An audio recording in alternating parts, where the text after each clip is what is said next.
Part 1. When the light disguises itself as darkness, the secret initiation of spiritual warriors. It always begins in a place you never expected, when everything in your life starts to fall apart. Not all at once, but piece by piece. You lose something or someone that feels like the center of your world. Sometimes it's your health. Sometimes it's a betrayal. Sometimes it's a long, silent ache you can't even explain. And in that moment, a strange shift begins to happen. You don't know it yet, but the pain that is breaking you is also unlocking you. You try to resist it. You fight the loss, the confusion, the unbearable silence. You ask God why. You scream into your pillow, into the sky, into yourself. But there's no answer, at least not one you can hear with your ears. And that's where the deeper mystery begins. Because in the moments where God seems most absent, something ancient and holy is happening underneath the surface. Something only the 1% ever discover. What if I told you that pain is not punishment, but preparation? What if I told you that the wound was the very place God chose to plant a seed of power? Most people never stay long enough in the fire to find this out. They numb it, they run, they collapse into bitterness, or they become addicted to false light, quick fixes, shallow answers, surface-level healing. But the chosen ones, the true spiritual warriors, they choose a different path. They walk deeper into the fire without knowing what's on the other side. Click subscribe to this channel to get more profound insights. And that's where the shift begins. You no longer ask why this is happening to you. You start to ask what it's awakening in you. The moment you ask that, the entire frequency of your pain changes. It's still heavy, but it begins to feel meaningful. And meaning is the first spark of transformation. You're not just surviving anymore, you're listening. Have you ever noticed that some of the most powerful people you've ever met carry a strange sadness in their eyes? A depth that seems to stretch beyond lifetimes? That's not coincidence. That's spiritual technology. God doesn't give massive spiritual authority to people who haven't been shattered. Why? Because only the shattered ones know how to hold light without ego.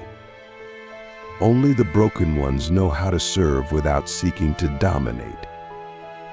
The strange way God turns pain into power is not a metaphor. It's a sacred process. Think of it like a divine alchemy. Your suffering becomes the crucible. Your ego becomes the metal. And your soul becomes the gold. But here's the secret most people miss. The alchemy won't begin until you surrender. Not to the pain itself, but to what it's trying to teach you. You don't have to understand it. You just have to stop resisting it. That resistance is what creates the real suffering. It's not the pain, it's the belief that the pain shouldn't be there. But what if the pain is the very tool God is using to strip away everything that's not truly you? What if the pain is a messenger, not a monster? What if your greatest power is hidden in the place you're most afraid to look? Let me ask you something few dare to consider. What if your deepest wound is your soul's chosen doorway to God? Not the obstacle to your awakening, but the catalyst. Sit with that. Because if that's true, then your job is not to escape the pain, it's to enter it with awareness. And to listen to it. To make friends with it. To ask it what it wants from you, instead of trying to silence it. When you do that, something miraculous begins to happen. The pain doesn't go away immediately, but it starts to shift. First, it moves from chaos to clarity, then from clarity to purpose, and finally from purpose to power. A power that doesn't need to shout. A power that comes with silence, with presence, with the kind of authority that can't be bought, faked, or imitated. You begin to notice strange things. Your intuition sharpens. You sense things before they happen. You walk into rooms and feel what others are hiding. You begin to speak truth that others didn't even know they needed to hear. You become a mirror, a vessel, a storm. Not because you're trying to, but because the pain has carved you so deeply that there's nothing left but truth. That's what happens when God uses pain to hollow out the false self. What remains is pure essence. But this process is not passive. You must participate in the transformation. You must be willing to lose the version of you that was built on survival. You must let go of the stories you told yourself to stay safe.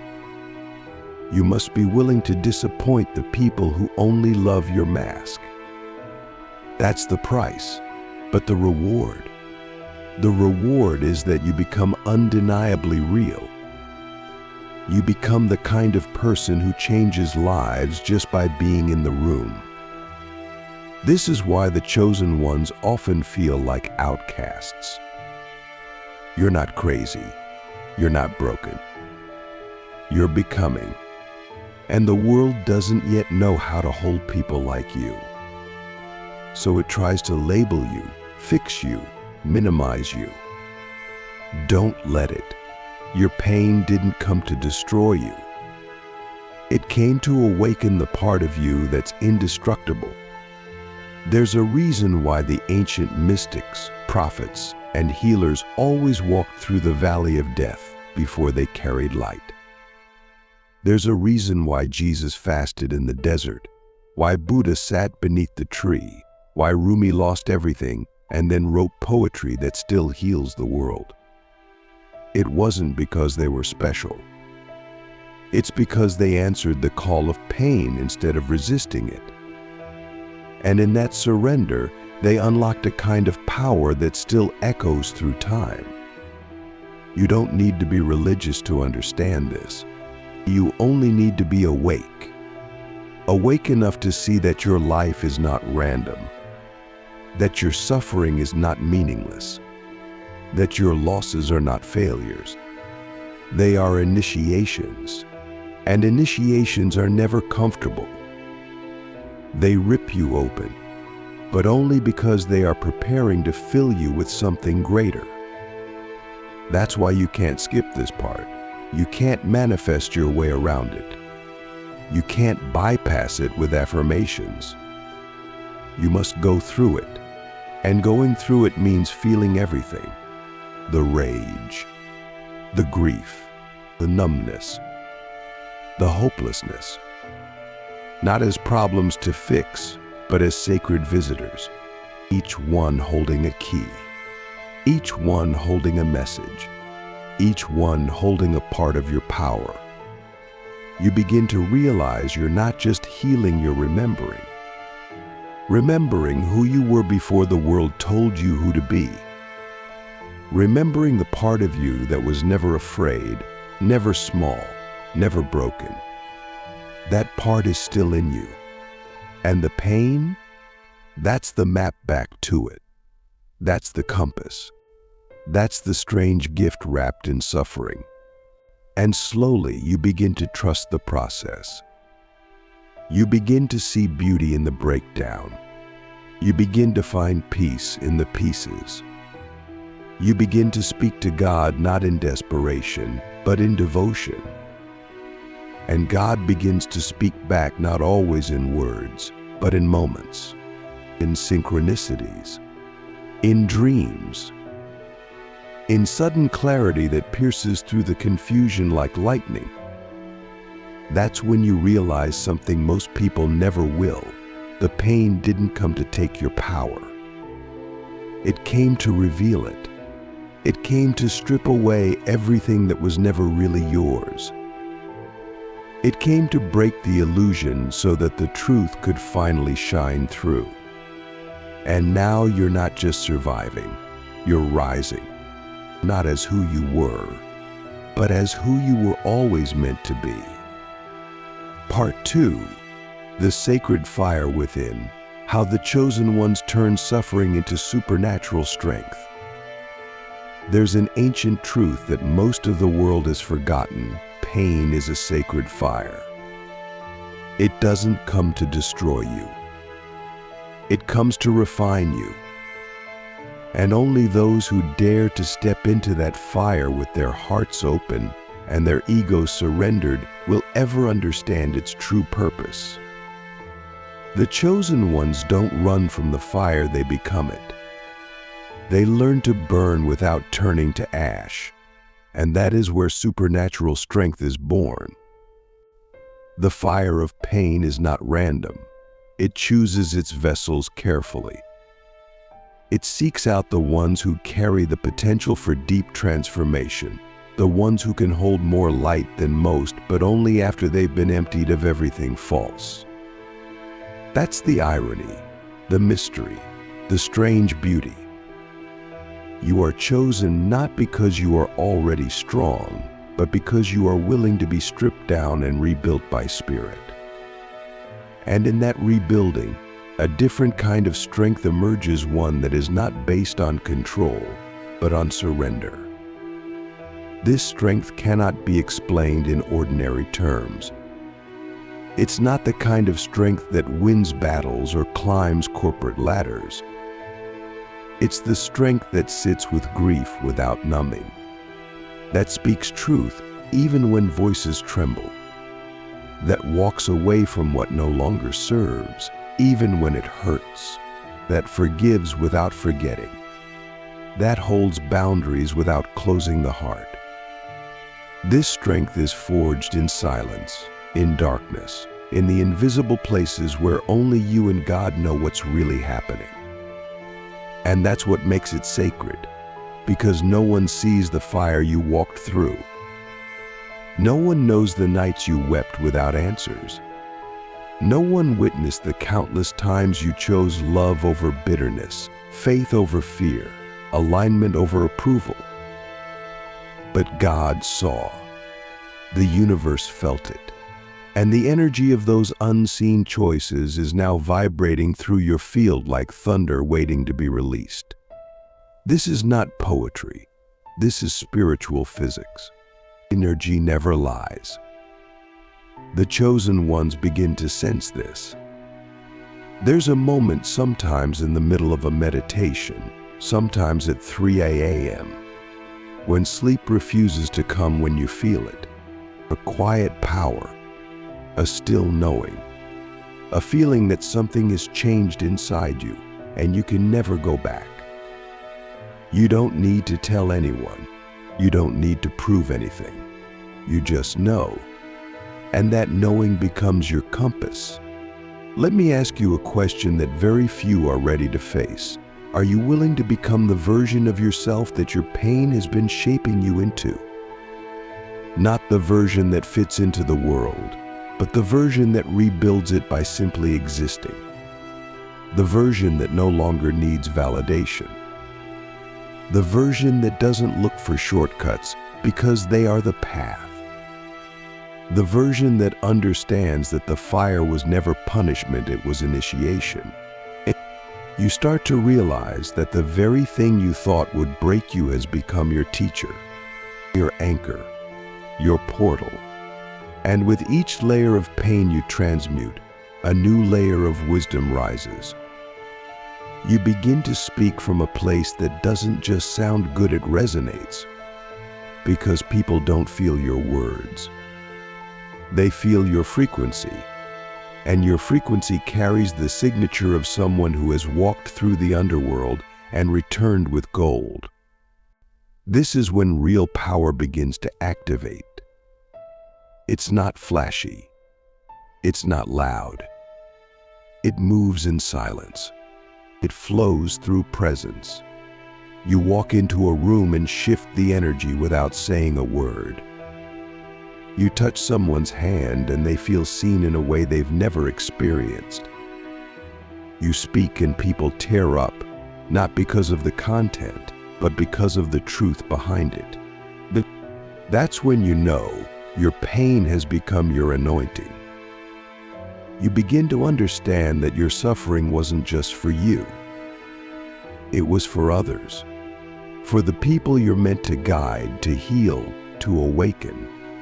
But you can't guide them from theory. You can only guide them from embodiment. That's what separates the chosen ones from the performers. You're not here to perform healing. You're here to become it, a living transmission of divine resilience. And this strength doesn't just stay inside you, it begins to overflow. It touches your relationships. You start attracting people who match your frequency, not your wounds. You begin to set boundaries, not from defense, but from clarity. You no longer settle for half connection, for surface level love, for relationships where you have to shrink. You've seen too much. You've felt too deeply. You know what it means to live in truth, and you refuse to go back to living on autopilot. Even your relationship with God deepens. You stop praying for rescue and start praying for revelation. You stop asking for things to be easier and start asking to become stronger. You stop seeing God as a distant force and start recognizing the divine within you. You don't just believe, you become. And in that becoming, you realize that every tear you shed, every breakdown you endured, every dark night you survived was a sacred conversation with the infinite. Have you ever wondered why the world is so uncomfortable around people who carry depth? Why silence makes people fidget? Why vulnerability is seen as weakness? It's because most people have not faced themselves. But you have. You've sat in the discomfort. You've listened when it got quiet. You've held your own heartbreak without rushing to fix it. And that's why your presence is magnetic.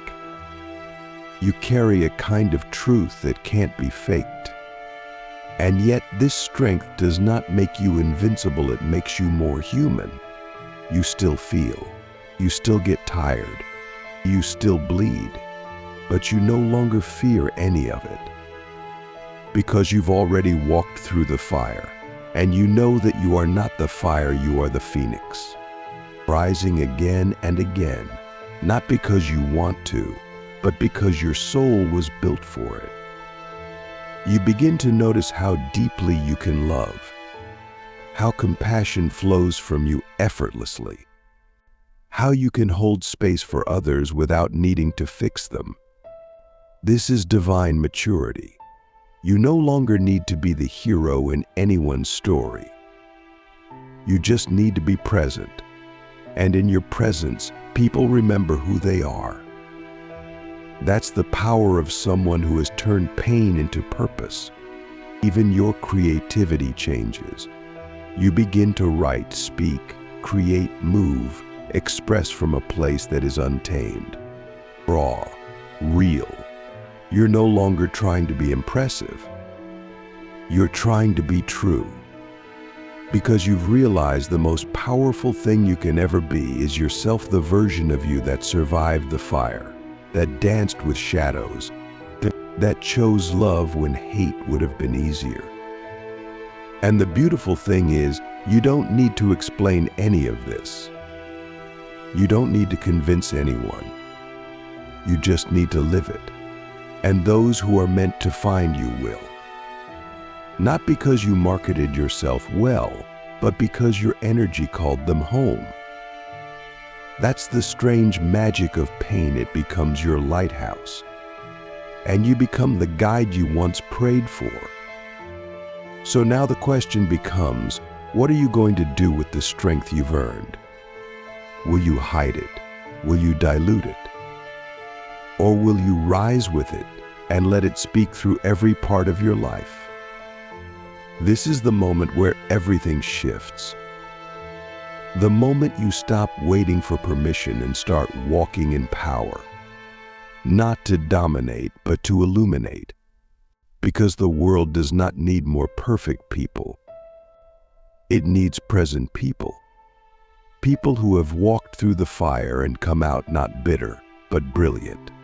People like you. Part 3. The Divine Weapon. How God uses the chosen ones to reshape reality through their transformed pain. By the time you've walked through the fire and emerged with your soul intact, something irreversible has happened. You're no longer just a person healing from pain, you've become a divine weapon. Not a weapon of destruction, but a force of alignment. A living, breathing frequency that alters reality simply by existing within it. This is the final stage of the strange transformation. The moment when God begins using you not as a victim of suffering, but as a conduit of sacred power. You realize now that you were never being punished. You were being prepared. For what? For impact. For influence. For sacred disruption. God doesn't give this kind of depth to everyone. Only to the 1% who won't misuse it. Only to the ones who have been emptied enough to be trusted with the weight of divine energy. And if you are still here, listening, breathing, feeling, then you are one of them. The world around you begins to shift, not because you're trying to change it, but because your frequency has changed. You start to see how your very presence becomes a mirror to others. Some will feel healed by it. Others will feel triggered. Both are forms of awakening. You are not responsible for their reaction, you are responsible for your alignment. And in staying aligned with the truth you died and were reborn for, you become a catalyst for everyone you touch. Let me ask you something soul deep. What if your very existence is the medicine this world has been waiting for? Not your words, not your achievements, not your image. Just your presence unfiltered, unmasked, fully rooted in the truth your pain revealed to you. That's not ego, that's divine assignment. And when you start to honor that assignment, reality begins to reshape itself around you. You begin to notice that you no longer fit into the old systems. You can't fake small talk. You can't tolerate fake light. You can't operate in environments built on illusion. Your pain has made you allergic to what is false. And that's not a weakness, it's your guidance system. You are being called to lead, to speak, to build, to dismantle not from rage, but from revelation. You are not here to fix the world. You are here to recode it. And this recoding doesn't always look dramatic. Sometimes it's in the way you hold space for someone. Sometimes it's in the way you say no with clarity instead of guilt. Sometimes it's in the way you create art that carries codes of healing. Sometimes it's in the way you breathe through discomfort instead of reacting. Don't underestimate the power of subtle shifts. In the fifth dimensional field, subtle is seismic. Your life becomes a living initiation. Every conversation, every choice, every moment is infused with deeper meaning. You begin to see how the divine is not just in temples and rituals, it's in traffic lights and text messages, in heartbreaks and handshakes. Everything becomes sacred when you've been shattered and rebuilt with intention. You stop separating spiritual from mundane. You become the bridge. And suddenly, your past no longer feels like a weight. It becomes a weapon of light. The pain you thought disqualified you becomes the very thing that qualifies you to lead others home. That shame you once carried in silence becomes your most powerful story. That heartbreak you hid becomes your most magnetic wisdom. You don't need to hide it anymore. You don't need to be ashamed. Your scars have become scriptures. You begin to channel, not always in the dramatic way people imagine, but through intuition, through knowing, through resonance. You speak and people feel seen. You write and people feel healed. You walk into a space and the atmosphere shifts. This is not performance. This is presence. You are plugged into something greater than yourself, and it flows through you with clarity, precision, and power. But this power must be stewarded wisely. The chosen ones are held to a different standard, not from fear, but from awareness. You know too much to pretend now. You've seen too much to go back to sleep. Every lie costs you energy. Every misalignment creates friction. Every inauthentic choice dims your light. So you choose differently, not perfectly, but honestly. And that honesty becomes your shield, your compass, your throne. You no longer chase anything. You attract by becoming. You no longer try to convince. You transmit by being. You no longer seek external proof. You trust the internal flame. And that flame, once kindled by pain, now becomes your invincible core. People will ask, how did you become like this? And you'll smile, not out of pride, but out of knowing. Because the answer is simple and sacred. I didn't run from the fire. I became it. I let God break me open. I let love rebuild me. I let truth guide me. I let silence speak to me. I let pain teach me what no teacher ever could. And now, I walk in a different rhythm. I speak in a different tone. I love with a different heart. Because I am no longer playing the character I was taught to be. I am the truth my soul came here to embody. And that truth is freedom. The world is starving for this. For people who are not pretending. For people who are not performing. And for people who have lived what they speak. And that's why God chose you. Not because you were the most qualified, but because you were the most available. Because you said yes to the pain, not knowing it would become your power. So now, as you move forward, remember this: you are not here to be normal. You are not here to be understood by everyone. You are not here to make people comfortable. You are here to wake the sleeping, and to shake the stagnant, to break the spell of numbness. And you do that not by force, but by frequency.